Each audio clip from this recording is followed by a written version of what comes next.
कक्षा 10 भौतिक विज्ञान। हम कल फिजिक्स प्रतिरोध पढ़ाया था और ये बता रहे थे एक निश्चित ताप पर किसी चालक तार का प्रतिरोध निम्नलिखित पर निर्भर करता है। एक निश्चित ताप पर किसी चालक तार का प्रतिरोध निम्न पर निर्भर करता है।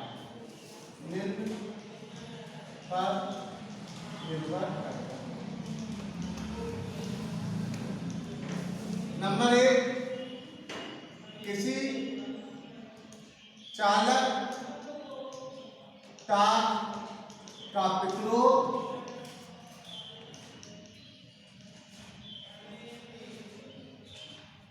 तार की लंबाई की अनुपाती होता है। अनुपाती होता है, यानी कि R अनुपाती है।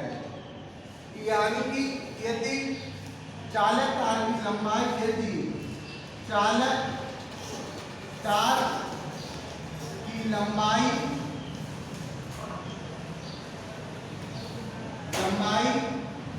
में वृद्धि होगी, क्या वृद्धि होगी तो प्रतिरोध का मान बढ़ जाएगा। चालक तार की लंबाई में वृद्धि होगी तो चालक तार का प्रतिरोध बढ़ जाएगा। प्रतिरोध का मान क्या हो जाएगा? बढ़ जाएगा। प्रतिरोध का मान भी बढ़ जाएगा। ये मैंने लिखवाया था। नंबर 2, तार की मोटाई। अगर किसी तार का प्रतिरोध उसके अनुप्रस्थ काट के क्षेत्रफल के प्रतिक्रियानुपाती होता है, यानी कि अगर हम अनुप्रस्थ का क्षेत्रफल बढ़ेगा तो उसका प्रतिरोध का मान कम हो जाएगा। प्रतिरोध का मान क्या हो जाएगा? कम हो जाएगा। यानी हम भी कहता है यदि किसी चालक तार की मोटाई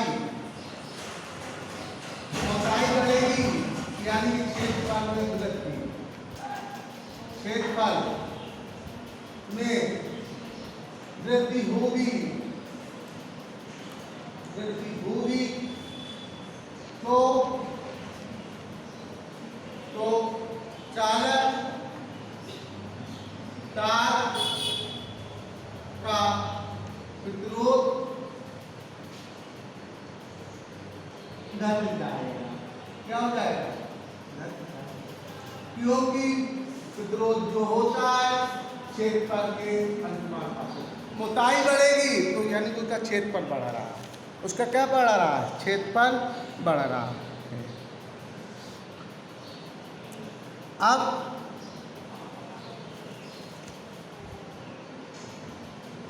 हम तार के पदार्थ पर विभिन्न पदार्थों के तार समान लंबाई और समान मोटाई के खींचे जाएं तो उनके प्रतिरोध भिन्न भिन्न होंगे। देखिए, यदि विभिन्न पदार्थ के तार समान लंबाई, विभिन्न पदार्थों के तार, नंबर 3, अगर विभिन्न पदार्थ के तार समान लंबाई के है, लंबाई क्या है कि समान है, एक ही अगर समान लंबाई है वह मोटाई समान है, मोटाई समान है तो उनके तारों का प्रतिरोधों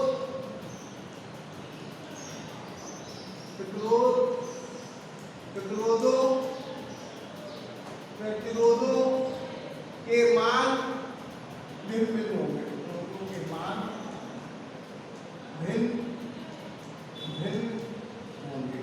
क्यों होंगे? क्योंकि ये बताया गया है कि किसी चालक तार का प्रतिरोध उस तार के पदार्थ पर निर्भर करता है।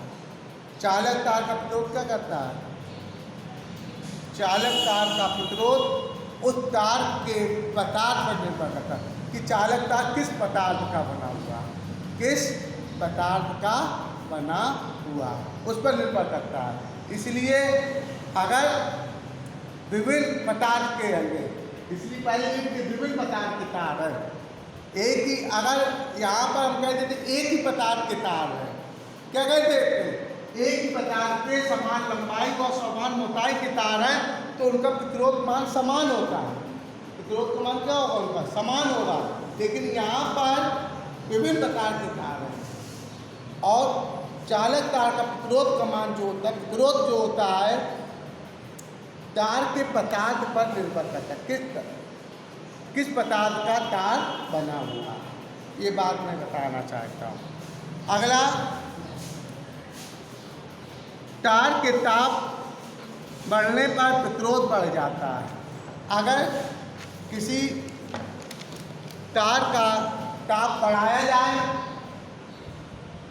तार का ताप क्या किया जाए? बढ़ाया जाए तो उसका प्रतिरोध का मान बढ़ जाएगा। नंबर 4, यदि किसी चालक तार का ताप बढ़ाने पर प्रतिरोध का मान बढ़ जाता है। प्रतिरोध बढ़ जाएगा। प्रतिरोध क्या हो जाएगा? का मान बढ़ जाएगा। इस तरीके से चालक तार का प्रतिरोध इन बातों पर निर्भर करता है। हम अगर आपसे पूछते जाए कि विशिष्ट प्रतिरोध किसे कहते हैं, याद होना चाहिए, पढ़ना चाहिए। कल पढ़ाया था, हम दोबारा नहीं बताएंगे, ठीक है। अब आ जाइए आंतरिक प्रतिरोध। आंतरिक प्रतिरोध, सेल का आंतरिक प्रतिरोध।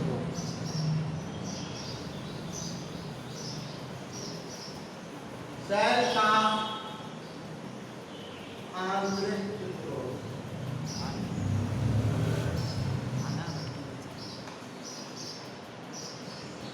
सेल का आंतरिक प्रतिरोध। सेल का आंतरिक। अब देखिए, आंतरिक प्रतिरोध में किसी सेल की प्लेटों पर तार द्वारा जोड़ देते हैं तो तार में विद्युत धारा सेल की धन प्लेट से ऋण प्लेट की ओर तथा सेल के भीतर उसके गोल में ऋण प्लेट से धन प्लेट की ओर बहती है। देखिए, आपको बता दें कि सब किसी सेल को की प्लेटों को तार द्वारा जोड़ देते हैं तो विद्युत धारा धन प्लेट से ऋण प्लेट की ओर बहती है, धन प्लेट से ऋण प्लेट की ओर जाएगी। लेकिन सब सेल के अंदर जो उसमें लिक्विड गोल घुरा रहता है, अंदर की बात कर रहा हूँ, सेल के अंदर जो विद्युत धारा बहती है वो ऋण प्लेट से, किससे? ऋण प्लेट से धन प्लेट की ओर बहती है। कहाँ बहती है? सेल के अंदर गोल जो घुरा रहता है उस गोल में अगर हम विद्युत धारा ऋण प्लेट से धन प्लेट की ओर बहेगी। वैसे बाहर इससे में हम सेल की दंड प्लेट को और ऋण प्लेट जोड़ दे तो विद्युत धारा बाहर बता रहा हूँ, दंड प्लेट से ऋण प्लेट की ओर बहेगी, लेकिन सेल के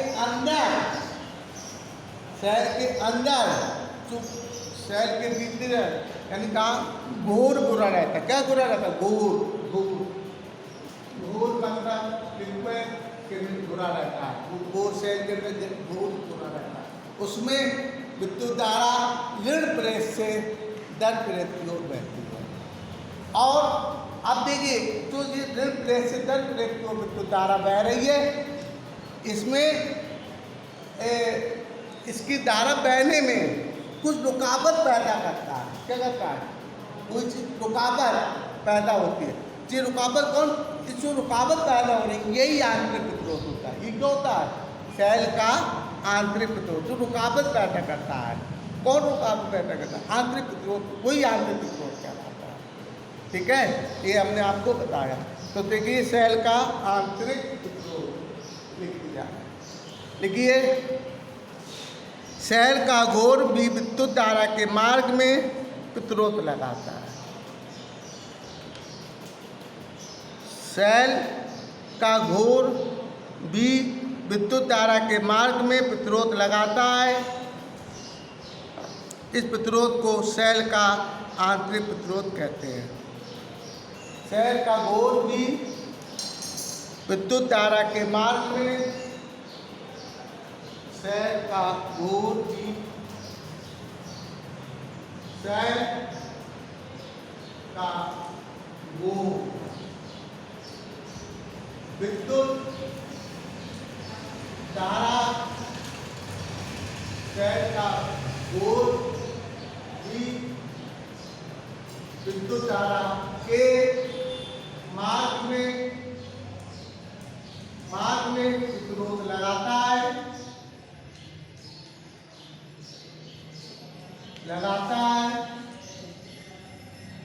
सेल का घोर भी विद्युत धारा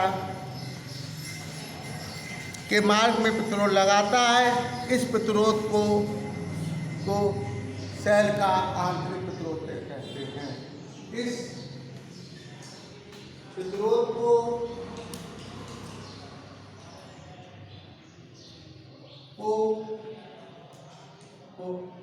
सेल का आंतरिक प्रतिरोध कहते हैं। आंतरिक प्रतिरोध कहते हैं। देखिए हमने आपको बताया था, चलिए इसे आंतरिक प्रतिरोध को इसे स्मॉल आर द्वारा प्रदर्शित करते हैं। स्मॉल आर द्वारा प्रदर्शित करते हैं। सब अगर यहाँ सेल है, अगर बाहरी हिस्से में दो प्लेटर लगी हुई, एक प्लस है एक माइनस की है, और सेल के अंदर ये लिक्विड बना हुआ है। क्या बना हुआ? लिक्विड, ये बना हुआ है। तो यहाँ पर चार्ज छोड़ देंगे, ये 10 प्रेस से लिक्विड हो जाएगी, 10 प्रेस से। लेकिन सेल के भीतर ये धारा जो बहती है ऋण प्लेट से धन प्लेट की ओर बहती है, यहाँ से आगे बहती है। लेकिन इसमें से धारा जो बह रही है, इसका जो घोर है इसका विरोध करता है, रुकावट पैदा करता है। हल्की हल्की क्या करता है? रुकावट पैदा। तो ये रुकावट पैदा करता है, वही इसका आंतरिक प्रतिरोध होता है। बाह्य प्रतिरोध को कैपिटल आर द्वारा और आंतरिक प्रतिरोध को स्मॉल आर द्वारा। इसका मात्रक ओमिक होता है। इसका मात्रक ओम होता है। क्या होता है?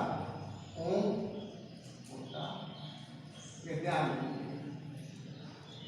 अब परपद में दो धारा बनती है। एक परपद में दो प्रतिरोध लगेंगे, एक बाह्य प्रतिरोध कैपिटल आर और एक आंतरिक प्रतिरोध स्मॉल आर। क्या लगता है? स्मॉल आर होता है।